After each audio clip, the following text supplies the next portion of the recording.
জানা যায় অর্থাৎ মৃত্যু সংক্রান্ত হাদিস আছে না দেখলে যেটা হয় জানা যাতে একজন ভাই কথা বলেছে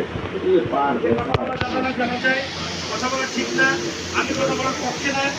পরে আমাকে জানাজার পরে আমাকে কয়েকজন বললেন যে আপনি একটা মাসলা দেন, বলতেন কিছু কথা, এগুলো আমি আজকে বলবো না, পরে বলবো। আমরা না জেনে কথা বলি, এটা ধৃষ্টতা, এটা গোনা, এটা অন্যায়। এই জন্য তাকে পড়তে হবে, অধ্যায়গুলো করতে হবে। কিতাবুল জানাজা অধ্যায় সহিহ বুখারীতে হাদিস আছে 110 খানা প্রায়।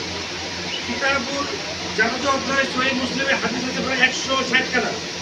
কিতাবুল জানাজা অধ্যায় তিরমিজি শরীফে আছে প্রায় তারও বেশি, 200 কাছাকাছি হাদিস আছে। করতে হবে, না করলে আপনার মনে হবে যে আপনি সঠিক, অন্যরা ভুল।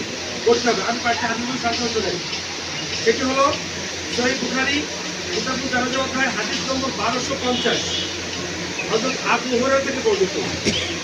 নবীদের কাছে যখন কোনো ফেরেশতা আসে, নবীদের কাছে মানুষ সেজে আসে, অনুমতি নেয় যে আপনার জান কবজ করবো, এখন আপনি প্রস্তুত আছেন কিনা রেডি হন।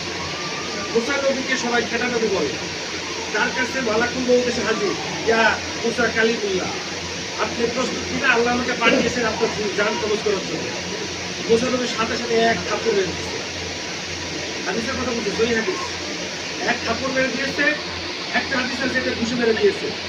মানুষ সেজে এসেছিল মালাকুল মউত আজরাইল। হাদিসে আসছে তার ঘুষিতে, তার চরে একটা চোখ বন্ধ হয়ে যায় মালাকুল মউত।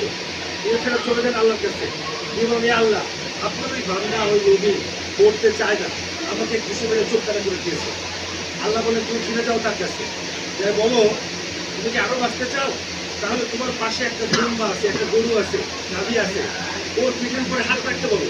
ওর কবজি পর্যন্ত যতগুলো পশম লোমের উপরে হাত করবে, এক একটা লোমের জন্য ওকে 1 বছর করে হায়াত বৃদ্ধি করে দেওয়া হবে।